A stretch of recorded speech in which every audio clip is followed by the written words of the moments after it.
తిరుమలలో గదుల సమస్యకి త్వరలో శాశ్వత పరిష్కారం దొరకబోతోంది. భక్తుల రద్దీకి తగ్గట్టు కొత్త టౌన్షిప్ నిర్మాణానికి టీటీడీ గ్రీన్ సిగ్నల్ ఇచ్చింది. 25,000 మందికి వసతి కల్పించేలా అన్ని సౌకర్యాలతో ఆధ్యాత్మిక టౌన్షిప్ నిర్మాణానికి త్వరలోనే శ్రీకారం చుట్టబోతున్నారు.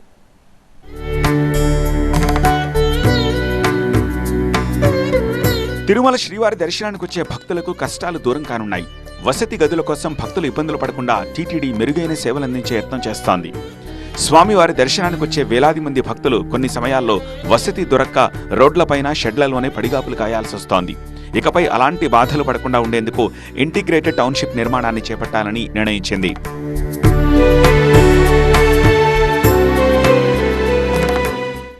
అయితే కొండపై కొత్తగా గదుల నిర్మాణం సాధ్యం కాదు. అందుకు తగ్గ స్థలం కూడా అందుబాటులో లేదు. దీంతో కొండ కింద అలిపిరి ప్రాంతంలో ఉన్న శిల్ప కళాశాల ప్రాంతంలో ఈ ఆధ్యాత్మిక టౌన్షిప్ నిర్మాణం చేపట్టనున్నారు.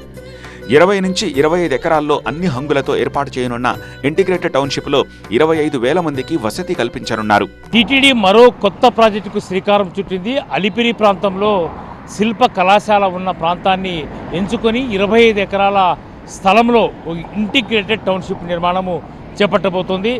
భక్తుల అవసరాలకు తగ్గట్టు అన్ని ఏర్పాట్లను ఈ శిల్ప కళాశాల ఉన్నటువంటి ప్రాంతంలోనే, అంటే ఈ శిల్ప కళాశాలను మరో ప్రాంతానికి తరలించే టీటీడీ ఇక్కడ భక్తులకు కావలసిన అన్ని సౌకర్యాలను వస్తువులను ఏర్పాటు చేసేందుకు సిద్ధమైంది. దాదాపు 3,000 నుంచి 4,000 కోట్ల వరకు ఖర్చు కానున్న ఈ ప్రాజెక్టును త్వరితగతిన పూర్తి చేసేలా ప్రణాళికలు రూపొందిస్తున్నారు. వసతితో పాటు మిగతా సౌకర్యాల కల్పనపైన ప్రత్యేక దృష్టి పెడుతున్నారు. ఇందుకోసం అర్హత కలిగిన ఆర్కిటెక్టులను ఆహ్వానిస్తున్నారు. ప్రస్తుతం ఇక్కడ ఉన్న శిల్ప కళాశాలను మరో ప్రదేశానికి తరలిస్తారు.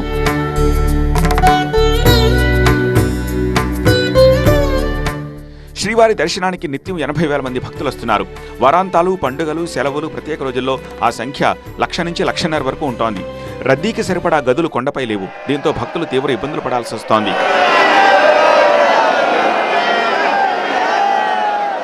ఇంటిగ్రేటెడ్ టౌన్షిప్ లో గదులు, హాళ్లతో పాటు లాకర్లుంటాయి. వందల సంఖ్యలో స్నానపు గదులు, మరుగుదొడ్లను నిర్మించబోతున్నారు. అంతేకాదు ఉచిత అన్నప్రసాద వితరణ కేంద్రాలు, పార్కింగ్, ఆధ్యాత్మిక చింతన కలిగించేలా థియేటర్లు, పార్క్, ఆడిటోరియం ఉంటాయి. పైన ఇక నో ఫర్దర్ అకామిడేషన్ ప్లేస్ లేదు. అందుకని ఒక రూమ్ కూడా కట్టద్దని చెప్పేసి ముఖ్యమంత్రి గారి దగ్గర నుంచి ఆదేశం ఉంది.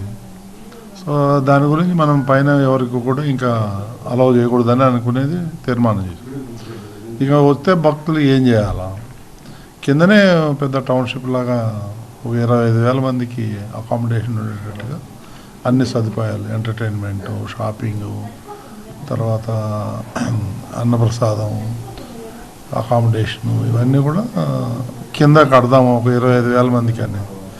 టీటీడీ సేవలపై ఫీడ్బ్యాక్ ద్వారా అభిప్రాయ సేకరణ చేపట్టిన టీటీడీ రద్దీ సమయాల్లో భక్తులకు ఎదురవుతున్న సమస్యలను తెలుసుకుని ఈ నిర్మాణాలను చేపట్టాలని నిర్ణయించింది.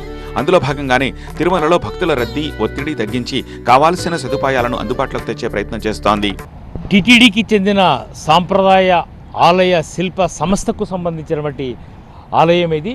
ఈ సాంప్రదాయ ఆలయ శిల్ప శిక్షణా సంస్థలోనే టీటీడీ ఇంటిగ్రేటెడ్ టౌన్షిప్ను ఏర్పాటు చేయాలని, నిర్మించాలని చెప్పేసి భావిస్తోంది. దాదాపుగా 20 నుంచి 25 ఎకరాల స్థలంలో భక్తులకు కావలసిన అన్ని సౌకర్యాలను ఇక్కడ నిర్మించి తిరుమలలో భక్తుల తాకిడి లేదంటే ఒత్తిడి ఎక్కువైన సమయంలో ఇక్కడే వసతితో పాటు అన్ని సౌకర్యాలను భక్తులకు అందుబాటులో తీసుకొచ్చే ప్రయత్నంలో భాగంగానే టీటీడీ ఇక్కడ ఇంటిగ్రేటెడ్ టౌన్షిప్ నిర్మాణానికి శ్రీకారం చుట్టబోతోంది. కెమెరా పర్సన్ శ్రీధర్తో రాజు టీవీ 9 తిరుపతి నుంచి.